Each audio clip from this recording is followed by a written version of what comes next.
Gypsy Rose has an estimated net worth of around $3 million.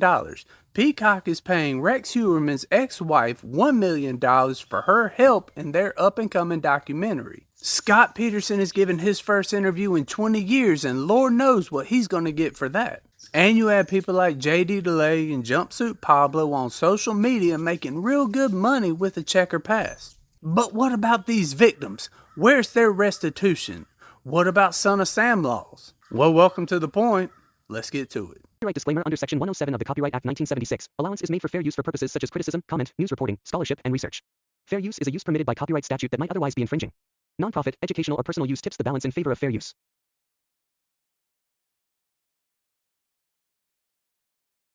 Stop what you're doing, don't turn off this video, because the top 3 jobs paying right now without a college degree are executive assistant, patrolman, and convict.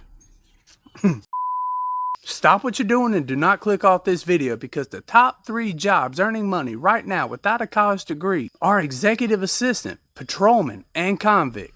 That's the world we live in. It's crazy, right? But within this conversation of convicts making money for their crimes, the overall benefit is being missed. And if fair coverage and an open conversation is something you prefer, subscribe to this channel and hit that like button down below. Because there is not one article or video on the internet right now talking about this subject fairly. And all this stems from the Son of Sam law, when that law's namesake, David Berkowitz, tried to sell the rights to his story, and the state of New York said hell no. And every state that's passed some sort of Son of Sam law has a different version. And the Supreme Court has struck down many of those versions.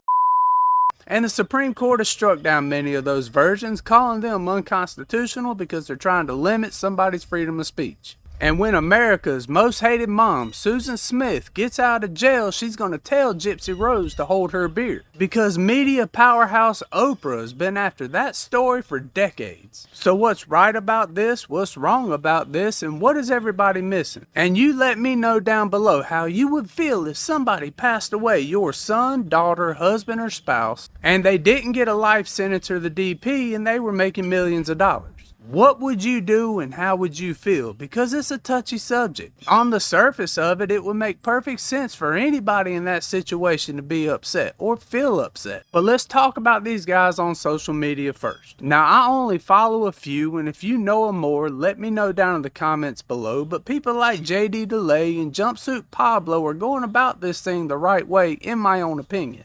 In addition to that, it's not like individuals who have a felony on their record have an abundance of job opportunities. So if anybody's getting out early and they're trying to do right, they get on parole and they want to walk the straight and narrow, shouldn't we support that? What we don't want to see in this country is a large group of individuals getting out from prison and going back. That is a clear and abundant sign of some type of failure within our system. They have very successful channels that are to a degree based off their time in prison. And they use that experience that they have to share their perspective to these stories that a lot of us don't have. And they don't sit there on their channel and try to glorify it. Now this particular channel here is all about perspective. It's all about multiple points of view. So anybody that can offer some sort of point of view that I don't have or I don't think you're getting, that is absolutely something we need in this platform. And if you view that as a benefit as well, let me know down below, because there are certain channels on this platform and other social media platforms that do happen to glorify their time behind bars. Now I don't know any by name because that's not necessarily my cup of tea, but what about Gypsy? Well, Missouri is a lot like South Carolina, California, Massachusetts, Nevada, and several other states where they don't have a Son of Sam law. So Gypsy isn't doing anything illegal to begin with.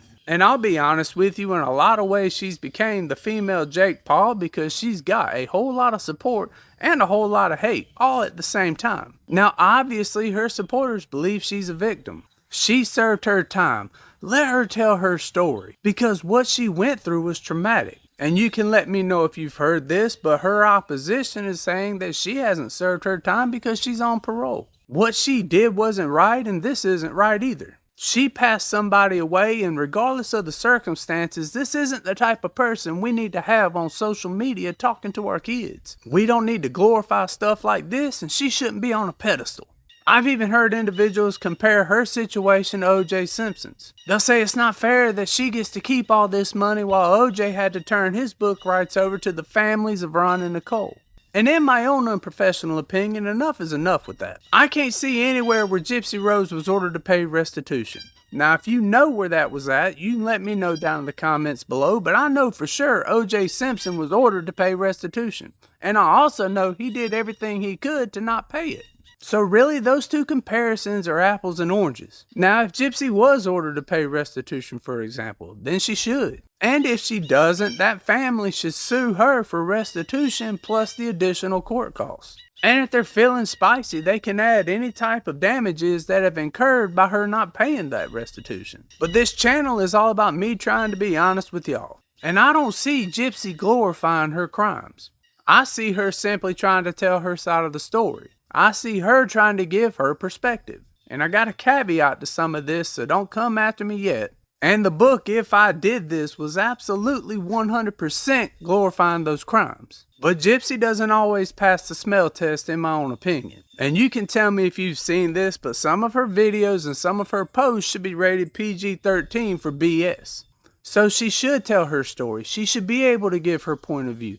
The same way Scott Peterson should be able to give his point of view. The same way we need to know what's going on with Rex Heuermann. But you need to take the stories of all these people with a grain of salt. Because I have no doubt in my mind when Scott Peterson speaks, he's going to spin it. If Rex Heuermann ever speaks, he's going to spin it. I'm pretty sure Gypsy Rose spins a lot of what she says. Now, I don't know this to be true, and I don't know this to be factual. Do your own research and form your own opinion. But instead of talking about the negatives with all these criminals making money off of their stories, let's talk about the overall benefit that nobody's talking about.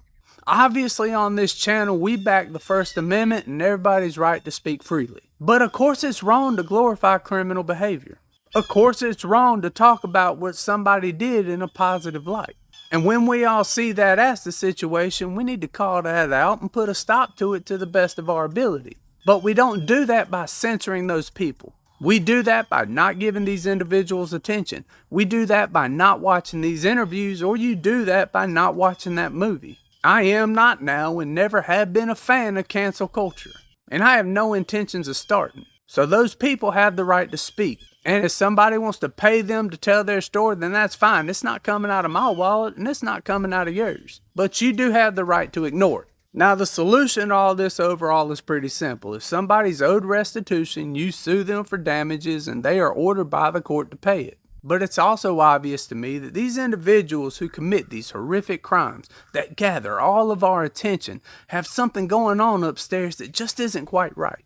And this is where you can start to see this overall benefit nobody's talking about with these paid interviews, these paid movie deals, and these paid books, which is insight. And while it seems that in this country we have all this power, we have all this money, and we have all this influence, we are way behind the curve in terms of understanding mental health and treating mental health. And one of the reasons we're lacking in that area is we lack information. We lack insight and understanding into what these individuals are thinking before they commit the crime that they commit. So how is these individuals getting paid to do these interviews anything but a net gain in our overall benefit? As a country, we are way too concerned about hurting somebody's feelings with words. We are so worried about words, we'd cut our nose to spite our face. And we would do it in a second. I mean, sticks and stones, people. Learning why people do what they do so we can prevent somebody in the future from doing that is an absolute priority.